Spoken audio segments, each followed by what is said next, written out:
I live in the most sanctioned country in the world. There are more sanctions here than in North Korea, Syria and Iran summed up. Because of the war in Ukraine, there are now more than 17,000 sanctions against Russia. I will not discuss politics, my channel is not for that, but I will simply show what it's like to live in Russia at this particular time, what it's like to be this passport holder, and what foreign people must know if they decided to visit Russia at this weird time. Since 2022, 45 countries have imposed sanctions on Russia. This February, the European Union, together with the US and the UK, adopted a 13th, its largest ever sanctions package targeting Russia. The majority of those sanctions aim individuals, and some of them target entities, vessels and aircraft. When I read the news, it feels almost scary to live in Russia. But the reality is that if you're an average Russian, if you're not a politician, it does not feel so awful and terrible to live in Russia. I guess many people don't understand how sanctions work. So I will share my perspective. I will go through several areas of life that are affected or could be affected by sanctions. Groceries, shops and brands, social media access, money transfers, payment systems, and traveling to and from Russia. There are so many videos on the internet. Russian supermarkets after sanctions. Empty supermarkets. How do Russians survive? Honestly, probably these bloggers want some clickbait content, but we have a huge abundance of anything and everything that you would ever want to eat. For groceries, I think nothing changed. Prices are probably higher than 2 years ago, but when weren't they rising? As for imported products, I see many Italian products, for instance. There is even this Italian cake, panettone, which in Italy they usually have for Christmas, but in Russia we have it for our Easter.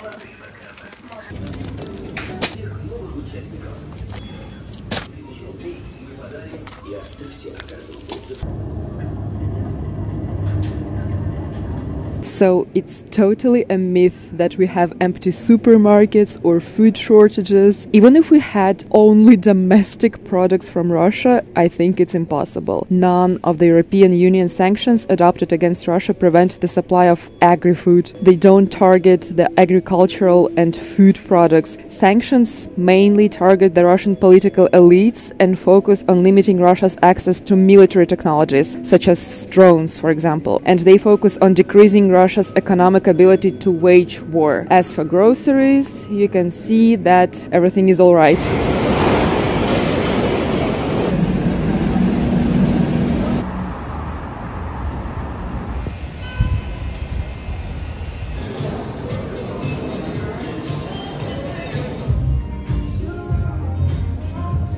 Now about the brands. More than 1,000 companies left Russia. And 2 years ago we saw some closed shops in shopping malls, but then they reopened, rebranded, changed their owners to some Russian businessmen, started to import the same stuff but from other countries. Some new domestic brands appeared.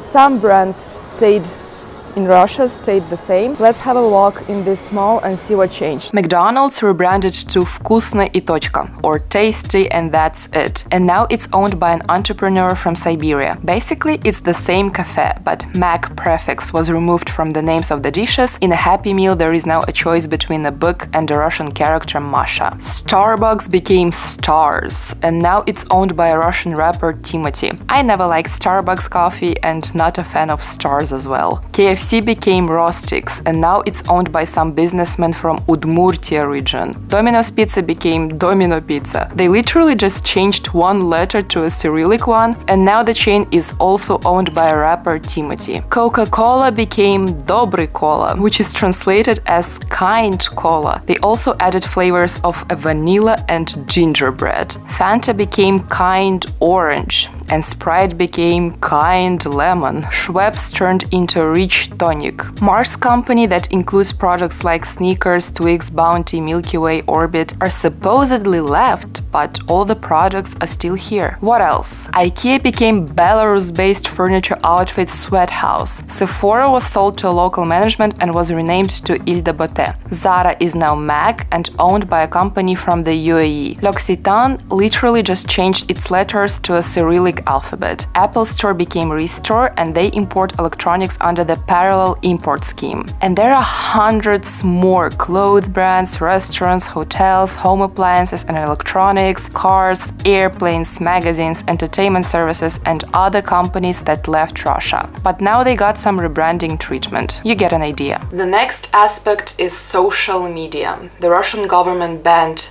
Facebook and Instagram, naming them the extremist organizations. But Facebook I still can access without VPN. To use Insta, you do need VPN. Twitter is banned as well. TikTok is available, but Russians can no longer upload new content. WhatsApp and Telegram messengers are available without VPN, same for YouTube. YouTube was not affected in Russia as well. But Russian YouTube creators were affected a lot.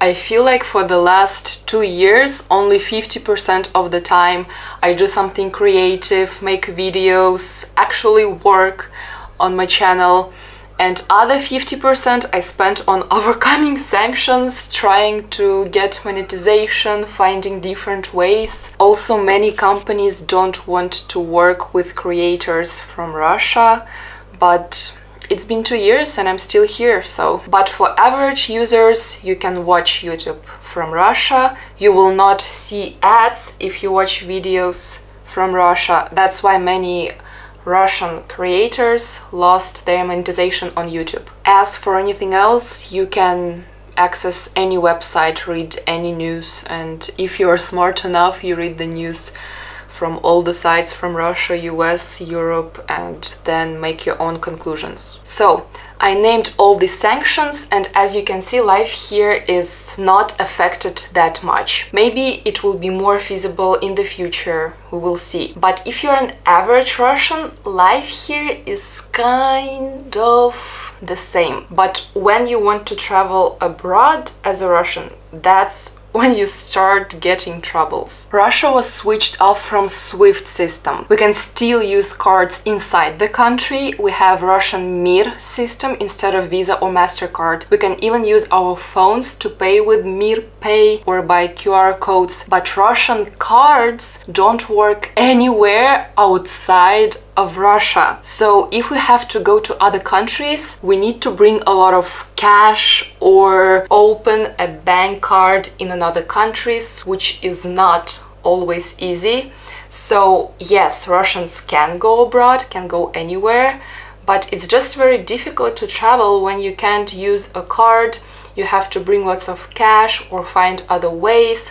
Or for example, if you work for a foreign company, then they can't pay your salary, or it's super difficult. Or if you have foreign clients, also any transfers in dollars to or from Russia are almost impossible, but we will talk about this later. Now, the second part of my video. Watch it if you're a foreigner that is going to Russia in 2024 for some reason. I decided to make this because recently I met a guy from Nicaragua and he told me that he visited Russia this summer and he didn't know that foreign cards don't work in Russia. He didn't have money.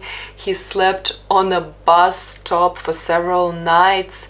Then he found some locals that helped him to get out of the country. So watch this video till the end, not to end up like this guy, and so that you don't have any surprises when you come here. First question is visa. Recently I organized a tour with an international group. They were from all over. So yes, it is possible to get a tourist visa to go to Russia now. For Americans, I think it takes only 2 weeks to get such a visa to stay in Russia for 2 weeks.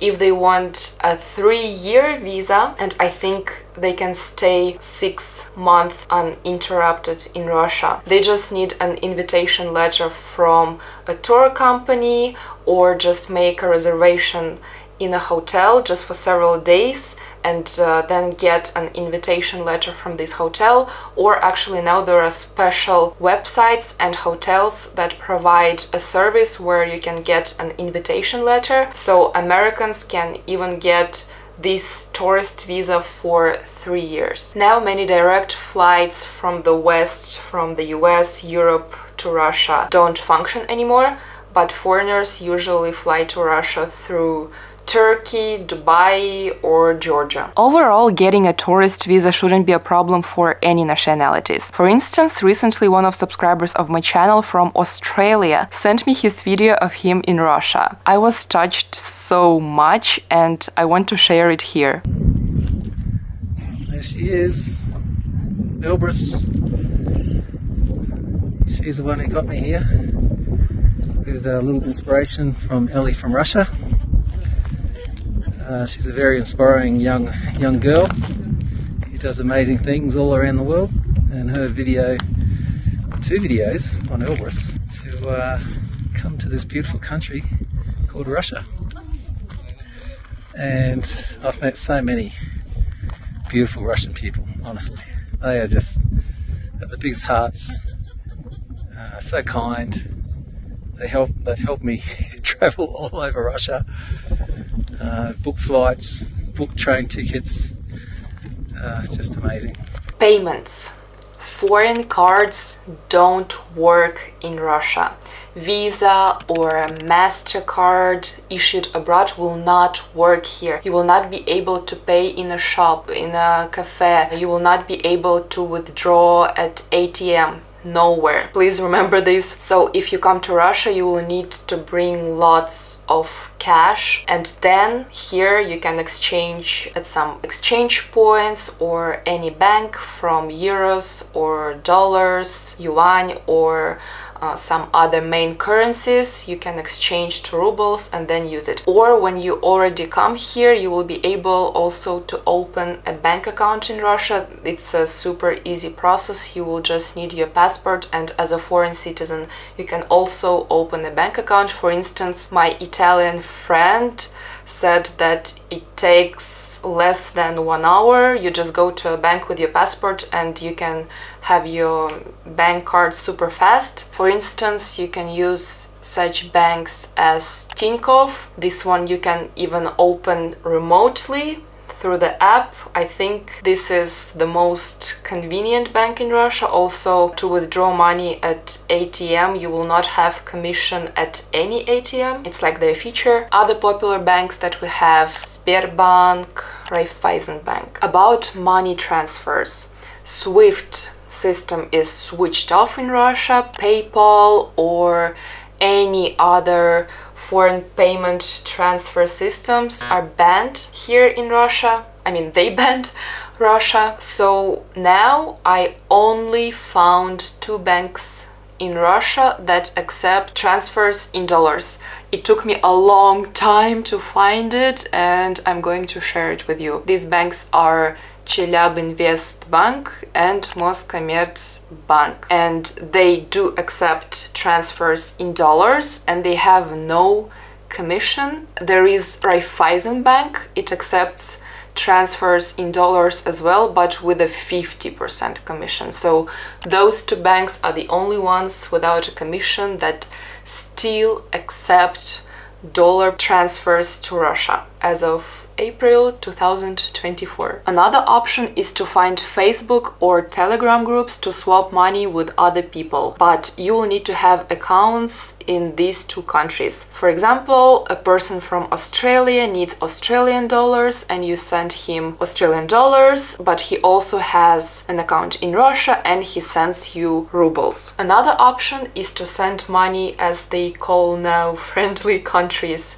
So many Russians now open bank accounts in other countries, for instance, Georgia, Kazakhstan.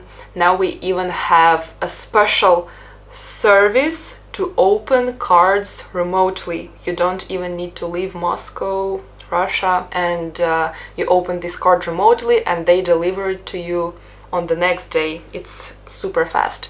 So then when you have an account in these friendly countries, from there you can already send rubles to Russia, basically almost to any bank.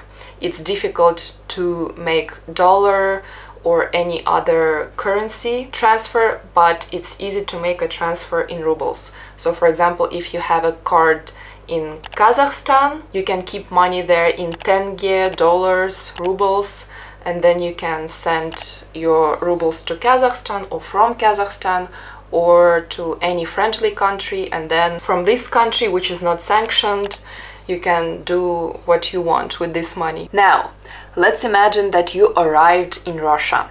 You will probably need a taxi. Uber service will not work here, so download an app named Yandex Taxi. Download it and set it up in advance because it will be very useful to you. If you find some taxi driver in the street, they can overcharge foreigners a lot, and you will find the best price in this app. They cannot cheat there, and this app works in almost all the cities of Russia. Very useful. Then if you need to book a hotel, a service booking doesn't work in Russia as well, so probably you will need to find hotels and directly book through these hotels. A service like booking in Russia is also Yandex Travel, Yandex Hotels, or Ostrovok service, and then you can go directly to the pages of the hotels and make a reservation. Many hotels accept reservation without payment, so you can pay with cash when you arrive. Or if you're looking for an apartment here, Airbnb, of course, doesn't work in Russia, but you can use Russian version of Airbnb named Sutochno.ru. Unfortunately for me, this video is not sponsored by these companies, but these are just popular services that Russians use and analogs of foreign services that you are used to. Remember, if you want to pay for something online on a Russian website, for a hotel, train, any service, your foreign card will not work. So before you come to Russia, plan carefully how you're gonna pay for things here. At this particular time, you need to plan this out. That's it from me. You know, a long time ago, I heard stories about China, that they can't use Facebook or YouTube there, that they need VPN, and I thought, oh, it's such a closed country, so awful, how do people even live there? But now it's our reality and we're already used to it.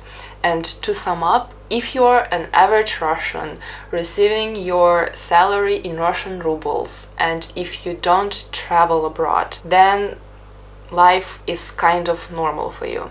But if you're a Russian who travels abroad, who wants to work for a foreign company, or you need to make transfers to Russia or from Russia, especially in dollars, then life gets kind of complicated, but as I said, we're already used to it. Some people have very bad expectations about Russia's future and future overall, but what I choose for myself is to never lose hope, to always have hope for a better tomorrow, and that's how you keep going every day. Write in the comments what other concerns or questions you have about visiting Russia, about traveling to Russia, and I will try to help, or some other people who are already experienced in this topic will help you.